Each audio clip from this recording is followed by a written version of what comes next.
तो देखो बेटा, लास्ट टाइम आप डिस्कस कर रहे थे ईएम वेव से रिगार्डिंग, है ना।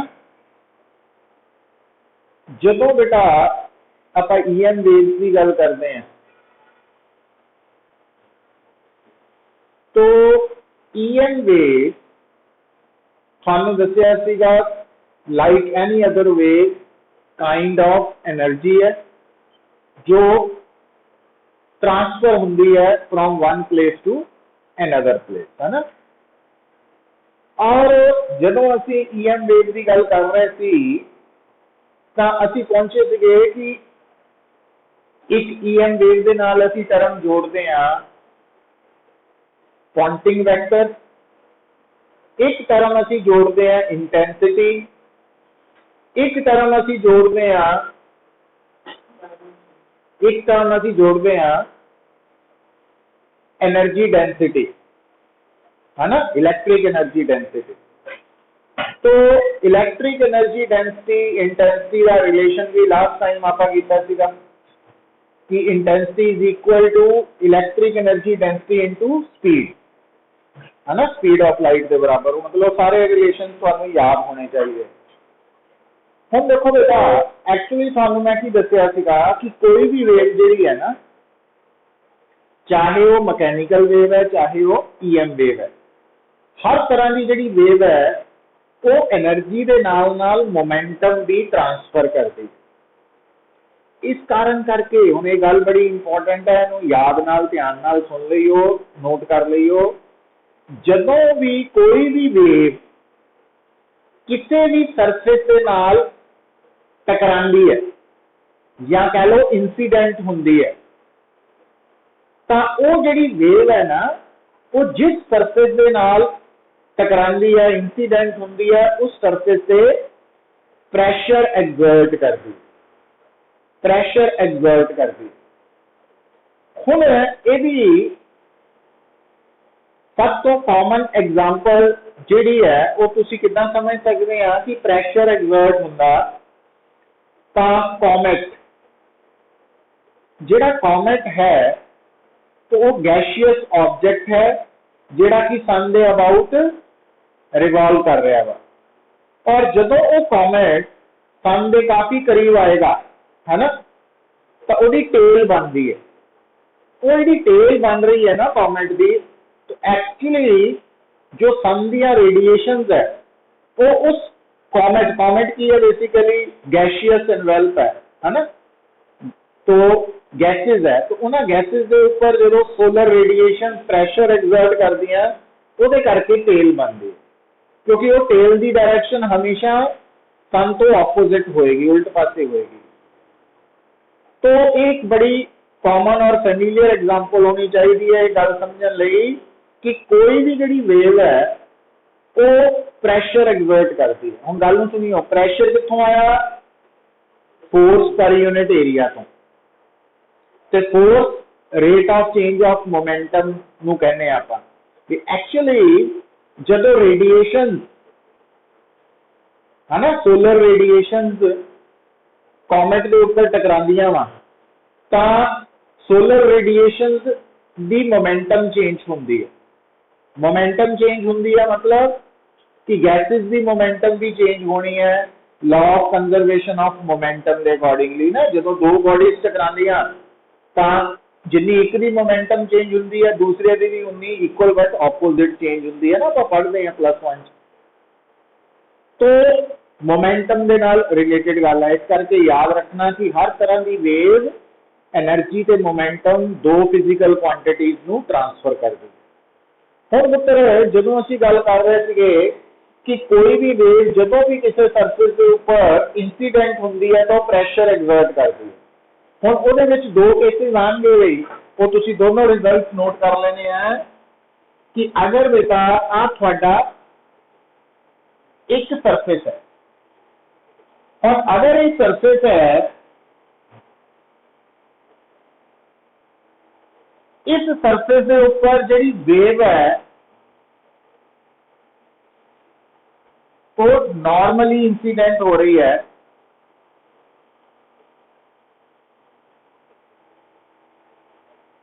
तो फर्क नूं समझो, आ जी वेव है नॉर्मली इंसीडेंट हो रही है। पर हुण देखो ध्यान नाल गल नूं पकड़ना वा, तुसीं तां याद ही रखनी, क्रैमिंग ही करनी, आपां डिटेल च नहीं जाना। जदों कोई भी वेव किसी भी सरफेस से नॉर्मली इंसीडेंट होएगी, दो पॉसिबिलिटीज होनी कि या ये वेव इंसीडेंट वेव एब्जॉर्ब होएगी, है ना, या रिफ्लेक्ट होएगी। तो तीजी पॉसिबिलिटी की है भाई थोड़ी जी एब्जॉर्ब हुई बाकी रिफ्लेक्ट हो गई। हुण थोड़ा ध्यान नाल गल सुनियो। हुण अगर तुसीं ये मान के चलदे आ भी आ केस की है कंप्लीटली एब्जॉर्ब, अगर ये पूरी तरह नाल एब्जॉर्ब हो गई, ये नोट करियो पुत, अगर किसी सरफेस के ऊपर इंसीडेंट होने वाली जी वेव है, एक तो वो नॉर्मली इंसीडेंट हो रही है ना, मैं कह रहा दोबारा, तो दूसरा कंप्लीटली एब्जॉर्ब हो रही है, तो प्रेशर एक्सर्टेड जिहड़ा वा is equal to I by C है, I by C, pressure is equal to intensity over speed of view. तुसीं इहनूं ना डायमेंशनली चेक कर सकते हैं, वेरीफाई कर सकते हैं। इंटेंसिटी देखो, इहनूं आपां डायमेंशनली चेक कर सकते हैं। प्रेशर की हुंदा बेटा फोर्स, हाँ, तो प्रेशर फोर्स अपॉन एरिया भी हुंदा, ते प्रेशर जिहड़ा वा ना वो energy per unit volume energy density भी हुंदी है। ठीक है, मतलब प्रेशर का डायमेंशनल फार्मूला ते एनर्जी डेंसिटी का डायमेंशनल फार्मूला सेम हुंदा वा। और तुसीं पढ़िया होना वा कि आपां तुसीं नोट कीता सी इंटेंसिटी जिहड़ी है ना एनर्जी डेंसिटी इनटू सी दे बराबर हुंदी, लास्ट टाइम पढ़िया सी। इस करके एनर्जी डेंसिटी अगर आई ओवर सी है तो प्रेशर एनर्जी डेंसिटी के बराबर है डायमेंशनली, तो आ रिलेशन बन जाता है। तो इनू डायरेक्टली चेक कर सकते हैं। अच्छा, ये रिजल्ट याद रखना तुसीं, तुहाडे काम दा वा। अगर बेटा तुहाडे सामने एक सरफेस है, उस सरफेस से जिहड़ी वेव इंसीडेंट हो रही है, नॉर्मली इंसीडेंट हो रही है,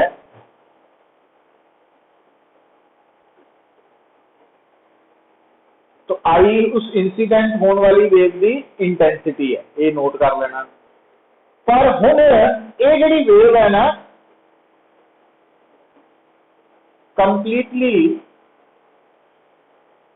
रिफ्लेक्टेड है, जिन्नी आई सी उन्नी रिफ्लेक्ट हो गई। तो इस केस दे विच प्रेशर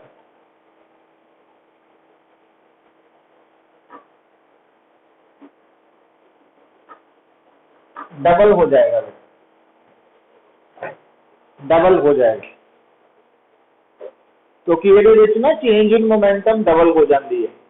जदों कोई बॉडी चलती बॉडी, हुण गल नूं बड़ा लॉजिकली समझो, जदों कोई भी बॉडी जिसकी मोमेंटम पी है, अगर वो फाइनली रुक जाए तो उसकी चेंज इन मोमेंटम होनी है 0 माइनस पी, है ना।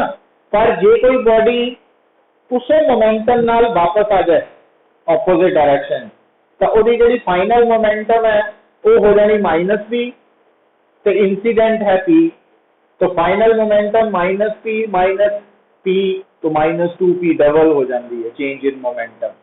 तो ये ध्यान च रखना वा। तो ये रिजल्ट तुसी नोट करने थे, है ना।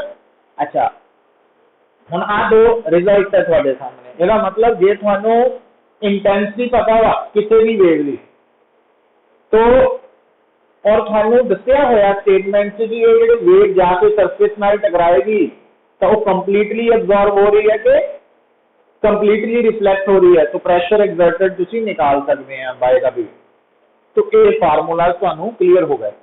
पर अगर बेटा उन्हें मैनू कहता कि वेव जिहड़ी है वो 40% एब्जॉर्ब हो गई, तो अंडरस्टूड है 60% रिफ्लेक्ट होएगी। तो जे 40% एब्जॉर्ब हुई 60% रिफ्लैक्ट हुई तो टोटल प्रेशर कितना कटांगे फिर आप फिर टोटल प्रेशर कटांगे तो फिर उस केस च टोटल प्रेशर आ जाएगा आ वाला प्रेशर एक फार्मूले ना प्रेशर कर लांगे 40% है ना 0.4 नाल जितना प्रेशर आएगा उन्होंने 0.4 और ये करके जो प्रेशर आएगा उन्होंने 0.6 ना मल्टीप्लाई करके ऐड कर देंगे वो टोटल प्रेशर बन जाएगा जो कभी 60% एब्जॉर्ब हुई 40 रिफ्लेक्ट हुई तो फिर इनू 0.6 ਦੇ ਨਾਲ ਮਲਟੀਪਲਾਈ ਕਰ ਦਾਂਗੇ ਇਹਨੂੰ 0.4 ਨਾਲ ਕਰਕੇ ਐਡ ਕਰ ਲਾਂਗੇ है ना एंड सो ऑन तो उस सिचुएशन के अकॉर्डिंगली पता लग जाएगा थानू तो मतलब कोई भी वेव जदों भी किसी सरफेस से इंसीडेंट होती है तो उसकी मोमेंटम कितनी प्रेशर कितना एग्जर्ट करती है वो आप कढ़ सकते हैं इन्हां फार्मूला तो हुण पुत्र अगली गल सुनो तो अपना केस का नॉर्मल इंसीडेंट वाला ही होना पर अगर बाय चांस कंपटीशन च आ जाए कि जेडी वेव है वो की है वो नॉर्मली नहीं इंसीडेंट हो रही है ना ये नॉर्मल है आ नॉर्मल टू द सरफेस है जेडी वेव है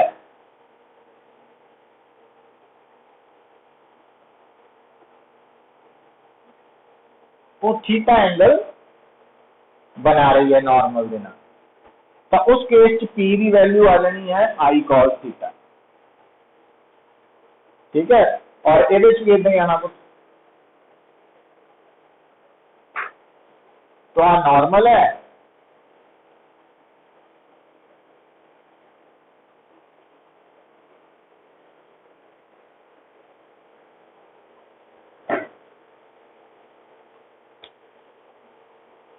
तो कॉस थीटा टर्म आ जानी है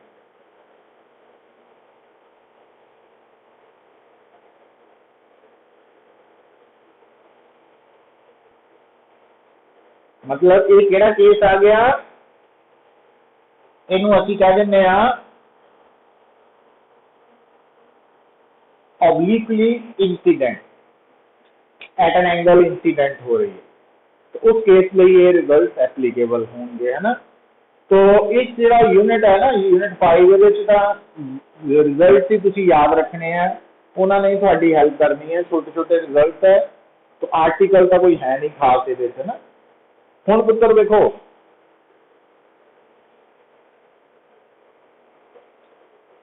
ते एक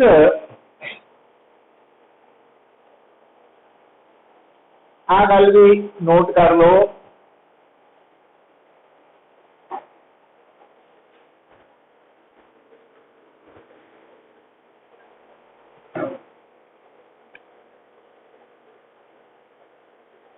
देखो बेटा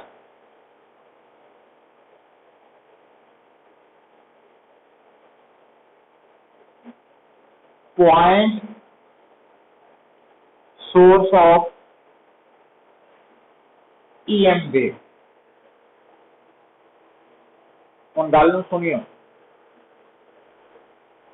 एक point source of EM wave है और ये जिहड़ी वेव पैदा कर रही है ना वो इन ऑल डायरेक्शंस है इन ऑल डायरेक्शन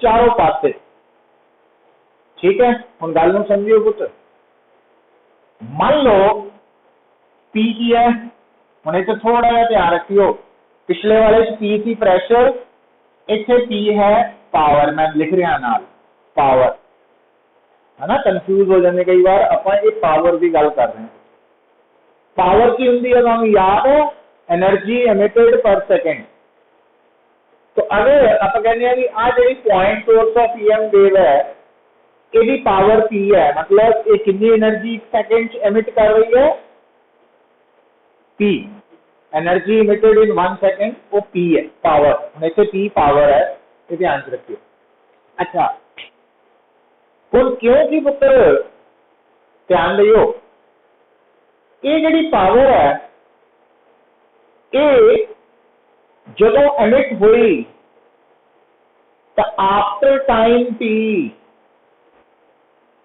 ये पावर कितनी दूर तक फैल जाएगी?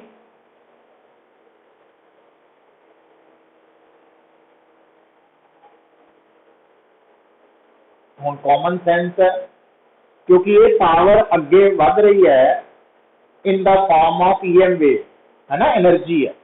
तो ईएम वेव की वैक्यूम च स्पीड हैगी है सी। तो टी टाइम च जिहड़ी वेव है वो कितना डिस्टेंस कवर कर लेगी टी टाइम च? सी इंटू टी, है ना, सी इंटू टी। तो अगर आप सोर्स नूं मन के सेंटर ते सीटी नूं मन के रेडियस स्फीयर ड्रॉ करिए, स्फीयर सर्कल नहीं। हुण एक्चुअली बोर्ड 2 डायमेंशनल सरफेस है। हुण मैं तुहानूं गल जिहड़ी समझा रहा ये बोर्ड से समझा रहा है ना, पर एक्चुअली जिहड़ी पॉइंट सोर्स है ये स्पेस च लाई कर रही है। तो ये बोर्ड जिहड़ा तुहाडे सामने है डायग्राम दे विच, इहनूं स्पेस मनना 3D। तो 3D दे विच बेटा जे मैं पॉइंट सोर्स नूं मन के सेंटर ते सी टी नूं मन के रेडियस ड्रॉ करा तो थानू नजर तो सर्कल आना, पर है वो की होना? स्फीयर, स्फीयर होना ना। तो वो स्फीयर मैं ड्रॉ कर देना इदा। तो हुण गल नूं समझियो, तो आ जिहड़ा रेडियस है आर, ये सी ते टी दे प्रोडक्ट के बराबर है ना। जे वैक्यूम की गल हो रही है तो वैक्यूम च स्पीड ऑफ ईएम वेव कितनी है? सी। हुण गल नूं समझो, जिहड़ी पावर पैदा हुई है ना, वो पावर पैदा होने वेले इस सेंटर ओ ते सी कंसनट्रेटेड, पर वो फैल गई और फैलन तो बाद वो इस सरफेस से पहुंच गई है। कितने टाइम बाद? टी टाइम बाद। हुण इस सरफेस का एरिया कढ सकते हैं कुछ? इस सरफेस का एरिया है 4 पाई आर स्क्वायर। हुण गल नूं इंटरेस्टिंग गल सुनो ना, हुण ये जिहड़ा 4 पाई आर स्क्वायर है एरिया है, पर एक गल कह इस पूरे एरिया ते, इस पूरे एरिया ते एक सेकंड च कितनी एनर्जी पहुंची है? टी के बराबर। जितनी एनर्जी पैदा हुई है वो सारी हुण इस सरफेस से है, लाल रंग के सरफेस से है एट एनी टाइम टी। तो हुण बेटा इंटेंसिटी की होंगी? इंटेंसिटी होंगी है energy per unit area per unit time, है ना। इंटेंसिटी होंगी energy per unit area per unit time. हुण गल नूं समझो, energy per unit time power है ओवर एरिया इंटेंसिटी। इसका मतलब इस लाल रंग के स्फेरिकल सरफेस के ऊपर एट एनी पॉइंट, किसी भी पॉइंट पे इंटेंसिटी कितनी होगी? P by 4 pi R square. समझ आइए गल? तो जी इंटेंसिटी है बेटा वो power over 4 pi R square है। मतलब ये गल नूं समझो, ये गल कित्थे जोड़नी है तुसीं कि अगर मान लो थानू वो कहंदा वा एक point source of EM wave है, उसकी पावर दी हुई है, कि वो कहंदा कि उस सोर्स तो 1 मीटर दूर इंटेंसिटी कढो। 1 metre 2 metre 4 metre 10 metre 20 metre कोई भी डिस्टेंस दिता होए तो तुसी उस पॉइंट सोर्स की पावर अगर थानू पता तो तुसी इंटेंसिटी कढ सकते हैं। आ वाला फार्मूला यूज करें, P ओवर 4 पाई आर, है ना। अच्छा हुण बेटा अगर वो मैनू कहे कि आ जिहड़ा स्फीयर है तो बी पॉइंट पे पावर सेम ही रहनी है, क्योंकि जिहड़ी पावर पी तो निकलनी है सारी किसी स्फीयर पे भी पहुंचनी है, पर बी पॉइंट पे इंटेंसिटी घट जानी है, घट जानी है। और इंटेंसिटी डिस्टेंस के नाल कितना चेंज हो रही है? I is inversely proportional to R square. तो की हम समझे पुत्र, ज्यादातर केसेस च असी किसी भी सोर्स नू पॉइंट सोर्स ही मनना वा, जब तक कि स्पैसिफिकली किसी प्रॉब्लम चो मैंशन ना किया गया कि सोर्स अलग तरह की है। तो जी पॉइंट सोर्स है ना, वो करके इंटेंसिटी जी है एट एनी पॉइंट वो डिस्टेंस पे कितना डिपेंड करती है, inversely proportional to square of the distance. और उसका पावर के नाल की संबंध है, वो आ फार्मूला है, आ फार्मूला। ठीक है, ये हो गया थोड़े लिए।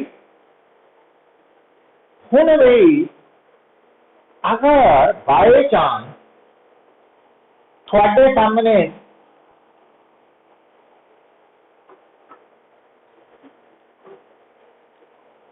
जी सोर्स है ना,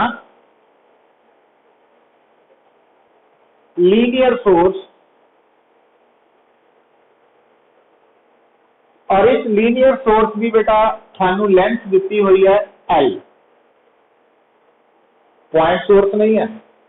हुण इस लीनियर सोर्स तो जी लाइट या EM वेव निकलनी है ना बाहर, जिदा पहले केस की सीगा, जी कई सिमेट्री बन रही थी, स्फेरिकल सिमेट्री। हुण पता है कि सिमेट्री बननी सिलेंड्रिकल सिमेट्री। हुण जी वेव निकलनी है उसकी सिलेंड्रिकल सिमेट्री बननी है। ठीक है, हुण इधर नूं नहीं जानिया रही, तो आ सिमेट्री बननी है। तो हुण मित्र सरफेस एरिया कितना बनना, पावर अगर P है तो हुण सरफेस एरिया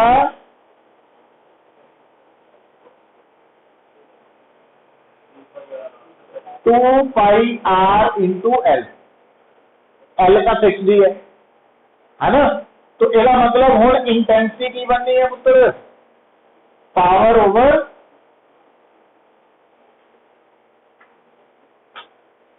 समझ आई गल। मतलब आज तो बाद अगर थोड़े सामने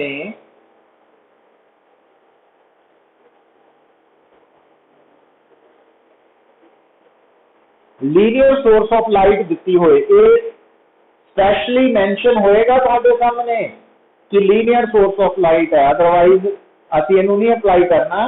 लीनियर सोर्स ऑफ लाइट के केस च इंटेंसिटी की है इनवर्सली प्रोपोर्शनल टू डिस्टेंस, है ना। जबकि पॉइंट सोर्स ऑफ लाइट की सिमेट्री स्फेरिकल है, तो उत्थे इंटेंसिटी की है inversely proportional to square of the distance. तो ये रिलेशन याद रखने। अर्शिया गुलाटी,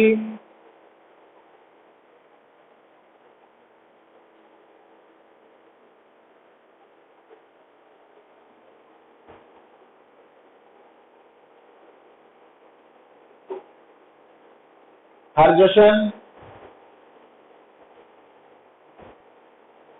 समझ आ रही है।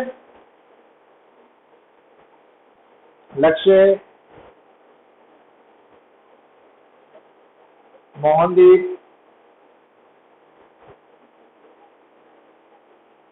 अर्शिया,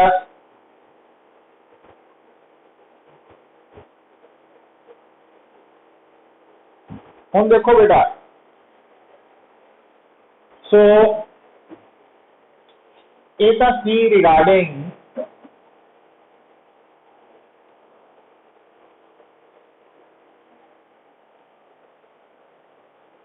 some formulas, और ये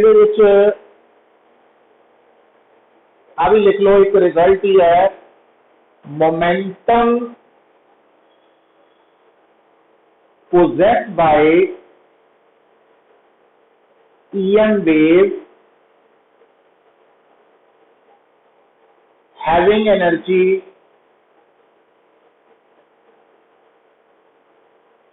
U in vacuum. Momentum possessed by EM wave having energy U in vacuum.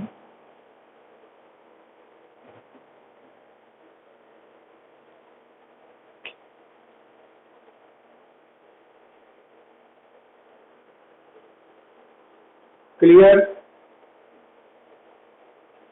हुण देखो भाई, हुण बेटा अगला कंसैप्ट की है ਇਹਦੇ ਵਿੱਚ, तो ये प्रॉपर्टी या various terms linked with EM waves है ना, और यही सेम फार्मूलाज मैकेनिकल वेव लिए भी एप्लीकेबल है, बस इतने सी की जगह की बन जाना उस मैकेनिकल वेव की वेलोसिटी बन जानी है ना, सेम फार्मूला एप्लीकेबल। हुण पुत्तर जदों असीं गल करते हैं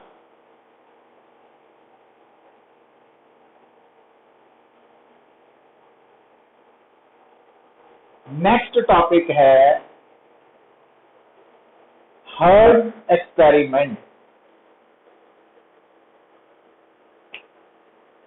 तो एक्चुअली बेटा देखो,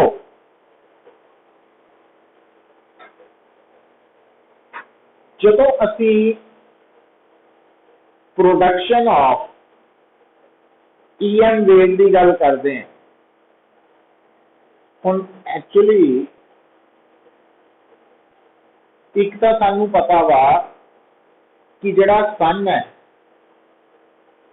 तो लगातार light and other forms of EM wave emit कर रहा है ना, तो सन तो लाइट भी आ रही है, लाइट की है EM वेव भी है। या अगर मान लो असी दो स्टोन्स है, साडे को पत्थर है, तो उन्होंने असी रब करिए स्पार्क पैदा होगा, वो स्पार्क की है प्रोडक्शन ऑफ EM वेव ही है, लाइट। पर जिहड़ा हर्ट्ज एक्सपेरिमेंट है इसकी जिहड़ी इंपॉर्टेंस वो की है कि सब तो पहला जो रेडियो वेव है ना, रेडियो वेव नूं सब तो पहला लैब दे विच किद्दां पैदा किया। एक तो नेचर च रेडियो वेव्स एग्जिस्ट कर रही हैं है ना, इस कॉस्मोस दे विच रेडियो वेव्स है, पर सब तो पहला लैब दे विच जिस साइंटिस्ट ने रेडियो वेव्स नूं पैदा किया और डिटेक्ट भी किया certain distance away from the source, तो वो मार्कोनी हर्ट्ज है। इस करके इनू हर्ट्ज एक्सपेरिमेंट की इंपॉर्टेंस है कि एक्सपेरिमेंटली सब तो पहला रेडियो वेव्स नूं पैदा करना। हुण उहदे लई बेटा जिहड़ी एक्सपेरिमेंटल अरेंजमेंट है तो की है कि हर्ट्ज साइंटिस्ट का नाम है, इसने दो मेटालिक प्लेट्स,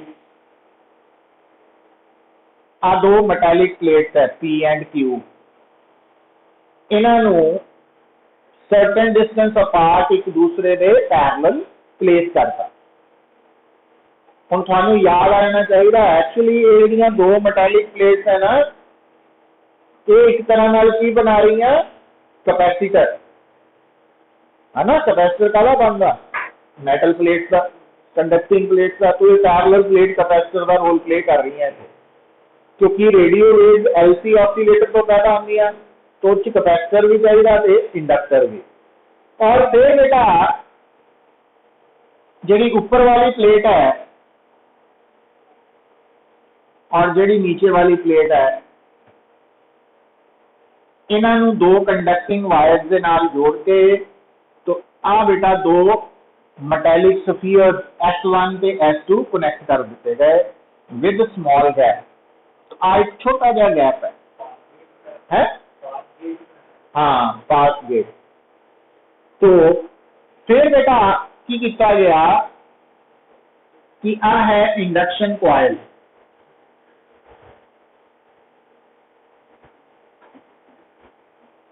इंडक्शन कॉइल की कर दी है, इंडक्शन कॉइल बेसिकली की कर दी है, थोड़े टाइम लई वेरी हाई वोल्टेज पैदा कर दी, 20,000 वोल्ट 50,000 वोल्ट। तो इंडक्शन कॉइल की हेल्प के नाल असी बहुत थोड़े टाइम लिए बहुत ज्यादा वोल्टेज पैदा कर सकते हैं। अच्छा, जदों इंडक्शन कॉइल नू स्विच ऑन किया तो आ जिहड़ा गैप है ना, इत्थे स्पार्किंग हुई। हुण स्पार्किंग की इंडिकेट कर रही है, एक्चुअली देखो भाई हुण जिद्दां रूम है वाला साडा ना, इत्थे एयर मॉलिक्यूल एग्जिस्ट कर रहे हैं, हुण अगर इस कमरे दे विच किसी कारण करके इलैक्ट्रिक फील्ड पैदा हो जाए और उस इलैक्ट्रिक फील्ड का magnitude dielectric strength of air नालों ज्यादा हो जाए, तो फर्स्ट यूनिट च पढ़िया सी कि उहदे नाल की होएगा कि इलैक्ट्रिक फील्ड अगर इस रूम के अंदर पैदा हो रहा electric field dielectric strength of air तो ज्यादा वा, तो जिहड़े एयर के मॉलिक्यूल्स है ना वो आयोनाइज हो जाएंगे। तो आयोनाइज हुए मॉलिक्यूल्स जो रीकंबाइन करते हैं तो एक्सेस एनर्जी रिलीज होंदी है इन द फॉर्म ऑफ लाइट, है ना, साउंड, हीट। और नेचर च भी जो होंगी तो असीं कहने लाइटनिंग हो रही है ना। तो लाइटनिंग जिहड़ा वा वो नैचुरल एक फिनोमिना है जिथे जिस जगह पे इलैक्ट्रिक फील्ड की स्ट्रेंथ एयर की डाइलैक्ट्रिक स्ट्रेंथ को इंक्रीज कर जाती है तो उत्थे लाइटनिंग एग्जिस्ट करती है। और ये भी तुसीं देखते हैं कि जो कई बार स्विच जिहड़ा वा वो अगर लूज है, थोड़ा गैप है, तो जो आप स्विच ऑन ऑफ करते हैं तो स्पार्किंग नजर आती है सानू, है ना। या कई बार जिथे बाहर दो वायर कनैक्ट कीतियां अगर उन्होंने गैप मतलब लूज हो जाए, हिलदियां हो, कभी मेक ब्रेक होए सर्किट, है ना, हवा के नाल तार हिल रही है तो कोई वायर टच कर रही है, कभी प्लग हो गई फिर टच कर दी, उत्थे भी स्पार्किंग होंदी है। वो स्पार्किंग एक्चुअली क्यों हो रही है? क्योंकि उत्थे जिहड़ा इलैक्ट्रिक फील्ड पैदा होया है ना, वो इलैक्ट्रिक फील्ड की कर रहा, हाँ। हुण ਇਹਦਾ मतलब इत्थे पुत्र गल नूं सुनो, इत्थे इस गैप च स्पार्किंग क्यों हो रही है कि इस गैप दे विच जिहड़ा इलैक्ट्रिक फील्ड है वो पैदा हो रहा है ना in the form of electromagnetic wave. तो electric field linked with EM wave के कारण इत्थे स्पार्किंग हो रही है। अच्छा, हुण एक्चुअली इस गल नूं किद्दां असीं कन्फर्म कर सकते हैं? देखो कि ये दूर एक प्लेस किया होया डिटेक्टर, तो आ एक डिटेक्टर है, ये मैटेलिक वायर है, ये दोनों एंड जेडे है ना सर्कुलर फॉर्म च है, पर ये दोनों एंड के ऊपर फिर मैटेलिक स्फीयर कनैक्ट किए हुए हैं, तो एक गैप रखे आप, आ गैप रखे। हुण एक्चुअली जो इंडक्शन कॉइल नूं स्विच ऑन करते हैं तो S1 S2 इत्थे तो स्पार्क हुंदा ही है, इत्थे भी स्पार्क पैदा हुंदा। हुण आ वाला स्पार्क है ना, ये एक्चुअली कन्फर्म कर रहा कि जिहड़ी ईएम वेव इत्थों पैदा हुई है वो इत्थे पहुंच गई है, क्योंकि जिहड़ी ईएम वेव इत्थे पहुंचेगी ओदा ईएम वेव दे नाल मैग्नेटिक फील्ड भी होएगा, है ना। हुण एक्चुअली की होएगा, ध्यान नाल गल सुनियो बेटा, कि आ वाला केस दे विच आ है डायरेक्शन ऑफ प्रोपोगेशन, तो आ है डायरेक्शन ऑफ इलैक्ट्रिक फील्ड, ते आ है डायरेक्शन ऑफ मैग्नेटिक फील्ड। मतलब मैग्नेटिक फील्ड की डायरेक्शन इदां वा, इलैक्ट्रिक फील्ड की डायरेक्शन आ है। तो हुण इत्थे जिहड़ा मैग्नेटिक फील्ड इदां वा, इस प्लेन दे की है, इस प्लेन दे परपेंडिकुलर है। और इस प्लेन दे परपेंडिकुलर जो मैग्नेटिक फील्ड है ना, इस प्लेन दे परपेंडिकुलर मैग्नेटिक फील्ड का मतलब समझे है, ये नाल फ्लक्स जुड़ जाएगा। और मैग्नेटिक फील्ड ऑसिलेटिंग है, फिक्स्ड नहीं है, कांस्टेंट नहीं है। इसका मतलब ये नाल जुड़िया फ्लक्स की करेगा, चेंज। तो फ्लक्स के चेंज होने करके जो इंड्यूस्ड ईएमएफ पैदा होएगा, वो करके स्पार्किंग आएगी ना। मतलब इत्थे जिहड़ी स्पार्किंग है वो इस गल की कन्फर्मेशन है कि जिहड़ी ईएम वेव इत्थे पैदा हुई वो इस जगह पे पहुंच चुकी है, डिटेक्ट हो गई है। अच्छा, हुण तुसीं कन्फर्म चेक कर सकते हैं, अगर तुसीं इस डिटेक्टर नूं, ये जिहड़ा डिटेक्टर है ना, ये डिटेक्टर इदां वा, मतलब इस डिटेक्टर का जिहड़ा प्लेन है वो मैग्नेटिक फील्ड के परपेंडिकुलर है। अगर तुसीं इस डिटेक्टर नूं इदां रख दिंदे हैं, तो स्पार्किंग नहीं होएगी। क्यों नहीं होनी? क्योंकि हाँ, क्योंकि जो मैग्नेटिक फील्ड है ਉਹਦੇ करके फ्लक्स जीरो हो गया, क्योंकि एरिया वैक्टर के परपेंडिकुलर हो गया ना मैग्नेटिक फील्ड, तो हुण फ्लक्स ने चेंज नहीं होना। समझ आई गल? इस कारण करके ये एक्सपेरीमेंट के रिजल्ट ने दसिया कि असी ईएम वेव नू पैदा कर सकते हैं, और रेडियो वेव थी जो सब तो पहला पैदा हुई है। और इस केस के विच बेटा जी, क्योंकि एलसी सर्किट है, इतने फ्रीक्वेंसी जी आएगी वो आ फार्मूला तो आएगी। तो सी है इन्हों दो प्लेट की कैपेसिटेंस, और एल जी है आ जड़ियां कनैक्टिंग वायर्स है इन्हों की इंडक्टेंस है ना, उत्थों आई वेव। तो ये हर्ट्ज एक्सपेरीमेंट है ना, ये बारे तुम पढ़ लेना। तो